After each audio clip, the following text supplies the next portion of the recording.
ஒன்றும் இல்லை மேடம். நார்மலாக நம்ம வைக்கிறப்ப பொசிஷனில் வைக்கிறப்ப சுற்றி வந்து அடைச்சலாக இருக்காமல் ஃப்ரீயாக வச்சாலே நம்ம வந்து பார்த்திங்கன்னா சேஃப்டியாக இருக்கும். ஹீட் வெளியே போகிற அளவுக்கு நீங்கள் வச்சுருந்தாலே அது பக்காவாக பாதுகாத்துக்கலாம். இன்னொன்று என்னென்னா வீட்டில் ப்ராப்பர் எர்த் கனெக்ஷன் இருந்துச்சுன்னா இந்த எர்த் இல்லாமல் பார்த்துக்கணும்.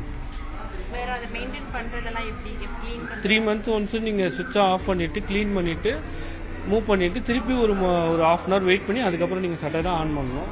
உடனே ஆன் பண்ணக்கூடாது. ஒரு 45-50 minutes கழிச்சு தான் ஆன் பண்ணணும் ஃப்ரிட்ஜை. அது மாதிரி நீங்கள் ஷிஃப்ட் பண்ணுறீங்க, வீடு ஷிஃப்ட் பண்ணுறீங்க, மூவ் பண்ணுறீங்க அப்படின்னா மினிமம் 3 hours கழிச்சு தான் அந்த ஃப்ரிட்ஜை நீங்கள் ஆன் பண்ணணும். உடனே ஆன் பண்ணக்கூடாது. உடனே ஆன் பண்ணால் கேஸ் வந்து லீக்கேஜ் ஆகிடும். ஸோ அது ப்ராப்ளம் ஆகும் ஃபியூச்சரில்.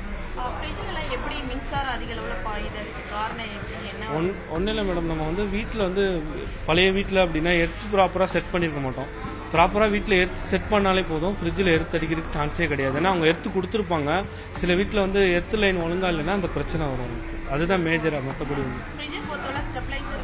சேஃப்டி மேடம் போடுறதுனால என்னதான் இன்பில்ட் ஆப்ஷன் இருந்தாலும் தனியாக நம்ம போடுறது வந்து சேஃப்டி உங்களுக்கு. ஏன்னா அது வந்து டிரான்ஸ்மிஷன் பண்ணி உள்ளே கொடுக்கும். ஸோ அதனால் வந்து கரண்ட் வந்து மிச்சமாகும். ப்ளஸ் வந்து உங்களுக்கு எந்த இஷ்யூ வராது ஃப்ரிட்ஜை பொறுத்து ஸ்டெபிளைசர் போடுறது. சின்ன குழந்தைங்கலாம் ஃப்ரிட்ஜை பயன்படுத்தினா எப்படி? ஆக்சுவலாக நம்ம தான் பத்திரமா பார்த்துக்கணும். மோஸ்ட் ஆஃப் ஆல் இப்போ வர ஃப்ரிட்ஜிலலாம் லாக் சிஸ்டம் கிடையாது. ஸோ நம்ம பக்கத்துலேருந்து பார்க்குற சேஃப்டி தான்.